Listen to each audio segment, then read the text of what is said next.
Alright, so maybe Howie Roseman was smart on the Haason Reddick deal after all. Meanwhile, A.J. Brown is on a mission to become the best offensive player in the league, and I wouldn't bet against it. Plus, Milton Williams has an incredible opportunity in front of him. But why should we be confident in him and the entire D-line in Vic Fangio's defense? Let's talk about it. But first, let's run it.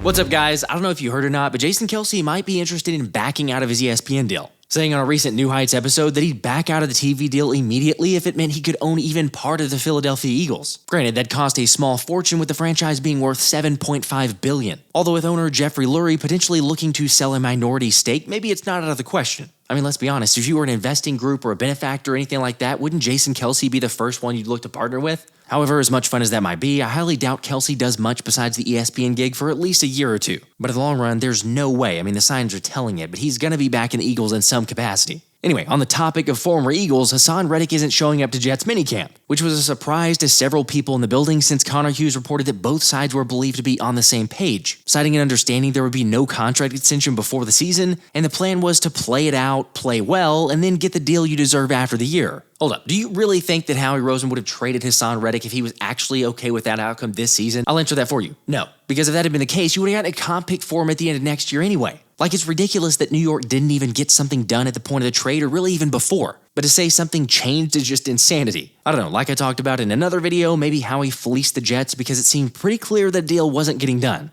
Even though head coach Robert Saleh had initially been under the impression that the sides were on the same page. That's not the way it's going to work. Yes, it is. No, it is not. No, it is not. For the record, it's not like Saleh and Aaron Rodgers have been on the same page either. Initially saying Rodgers' absence was an unexcused absence, but then A-Rod apparently having given the heads up about a trip he'd already planned and gotten approval before OTA dates were announced. As Saleh then came back to say, Aaron and I are on the exact same page, there's no issue between Aaron or any of his teammates for that matter. Great, it's just the semantics and it feels and seems really strange, but anyway, it's probably not that big of a deal. Just like the Eagles, Saquon Barkley tampering allegations aren't a big deal. After the league performed their investigation and followed up saying they didn't find any evidence that the Eagles violated the league's anti-tampering policy in signing Saquon Barkley. Which to most of us shouldn't be a surprise, even though James Franklin nearly botched it or destroyed it for everyone when he first commented on the story. To come back and be able to play within the state, in Philadelphia, he said that was one of the first things that Howie said to him on the phone as part of kind of his sales pitch to him, was not only the Philadelphia Eagles and that, but obviously the connection with Penn State and the fan bases as well. Okay, just in case you're fuzzy on the details, it's illegal for a team to have direct contact with a player before legal tampering period starts, which is why this whole thing started in the first place. Yet after reviewing phone logs, text messages, and other documents while also interviewing Howie Roseman, Nick Sirianni, Saquon Barkley, and James Franklin, the NFL was able to verify what most of us kind of already thought. Howie knows what he's doing and wasn't going to get caught, or it'd be a very minimal fine at worst. Meanwhile, the Atlanta Falcons couldn't do it right after Kirk Cousins let the whole world know about early communication, as the Falcons now have to forfeit a 5th-round pick and some cash. Let me just say this, though, that is incredibly small compared to past instances or other fines or allegations and things like that have come up, so honestly, at this point, the NFL should just do away with the whole legal tampering period. Either way, it's obviously great news for Philly, and keeping up with that trend, the longest current play-by-play announcer in the NFL, Merrill Reese, has been chosen to receive the Pro Football Hall of Fame's Pete Rozelle Award, which recognizes an individual who dedicated their career to improving radio and television in professional football. I'm pretty sure Reese has made an impact by being the voice of the Eagles for 48 years. As the Philly native understandably admitted, calling the Super Bowl win over the Pats marks the highlight of his career. Behind Foles. Foles moves to the right. It goes directly to Clement. Clement reverses it, and the pass goes into the end zone. To Nick and Foles. It's a touchdown by Nick Foles. No part of the day was mid. Hold it. Is that mid one low key? Yep. So mid is one word. So Wait, no part of the day was mid. I low key thought. Yes. Okay. No part of the day was mid. I low key thought it was terrific. Have you ever heard of any of those words? None. That's awesome. As they say, do what you love what you do, never work a day in your life, which is exactly what the 81-year-old's been doing. Saying he'll never willingly retire and that they'll have to remove him with a crane because calling the Eagles is what he loves doing more than anything else in the world. So congrats to Merrill for getting the recognition he undoubtedly deserves. And even though I'm not even remotely in the same stratosphere as the Eagles legend, it was pretty cool to see Gardner Johnson, kind of checking out the Philly special the other day via his Instagram story. Like his trainer mentioned, they're always watching, which is why CJ hasn't taken any days off and has been attacking the offseason with an intense ferocity. Because this is the year, and he seems to be asking himself the same question AJ Brown is. I always ask myself at the end of the season, can I work harder? What else can I do? And those are the questions I ask myself, and the answer is always yes. It's always stuff to improve on. I'm always trying to get better at that. I like to say for myself, I can easily play 5 plays, but being effective for those 5 plays is a deal breaker for me.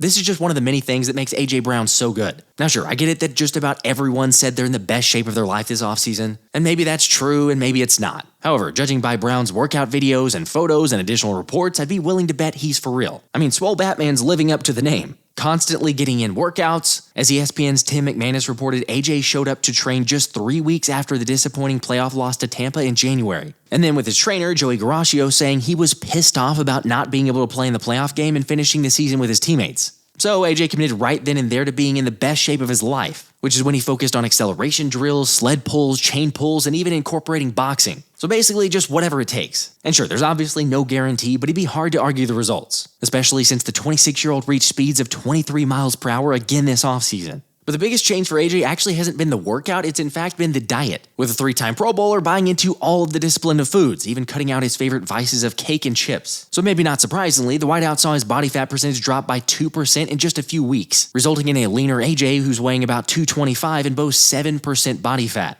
Now I get it, the most important thing is how does that translate on the field? Yet it definitely is, since number 11's recently reached a 38.5-inch vertical. By the way, that's 2 inches higher than AJ recorded at the scouting combine in 2019. Let's just say that's a scary thought for the dude that set the Eagles franchise record with 106 catches last season and became the first player in NFL history to post 6 consecutive games of 125-plus receiving yards is improving and isn't satisfied. With his trainer adding he wants to be the best offensive player in the league, he even wanted to win first-team All-Pro, saying he wanted all the accolades that come along with that. He wanted to win a Super Bowl, that was the biggest thing, but we didn't get to realize any of those. Even though he had a great year, in his mind he feels like a failure, which is why you love him and why he is who he is, because he's such a competitor. He's never satisfied. I'm just going to say if you were considering placing a bet with really good odds, sprinkling a little action on AJ at plus 3,000 to win Offensive Player of the Year isn't that bad of a payout. Of course, while just about no one is sleeping on AJ, on the other side of the ball, D-line coach admitted there's quite a few who are overlooking DT Milton Williams. It's amazing. Yeah, he is the elder statesman in the room, and he just turned 25 the other day. So he's Milton's been unbelievable. His work ethic and attention to detail, asks a ton of questions. I love that part about him. I tell him all the time, there's no such thing as a dumb question. Ask it. It's just you're learning the game and still maturing. I think he has a very bright future in front of him. He does get overlooked a little bit. But he's definitely valued here, without question. Milton is one of those wild cards this season, because there's no question he's going to be asked to play alongside Jalen Carter and Jordan Davis. Plus, with Fletcher Cox gone, the snap count's only going to increase. Now yes, unfortunately, last year was a down year in terms of sacks with just a half sack in 494 snaps. However, the optimistic view is that Williams finished with a career high in total tackles, quarterback pressures, and quarterback hits. But honestly, the unit as a whole was very lackluster, especially towards the very end of the season. But understandably, the 3rd-round pick is working this offseason because it's a contract year. And I think most of us realize, but if a player is actually going to break through and have a great performance, it typically comes whenever they're looking at a big potential payout. Again, Milton had his moments even last year, and very clearly has a unique ability to stop the run. So with the new look front of the D-line being Jalen Carter, Jordan Davis, and Milton Williams, how dominant can they be? There's no arguing they showed some flashes last year, especially earlier in the season. So with more time to prep and get in better shape to handle a larger workload, the potential's really high. Yet I get it, talk is cheap and we've actually got to see it. But especially when it comes to Milton's case, he was injured last year for a bit, yet was arguably the best defensive player for the Eagles in Tampa, racking up 3 pressures, 2 quarterback hits, and 1 sack in the playoff game. But still, I'm curious to get y'all's take on this, because we've all seen flashes from the 6'3", 284-pound defensive tackle.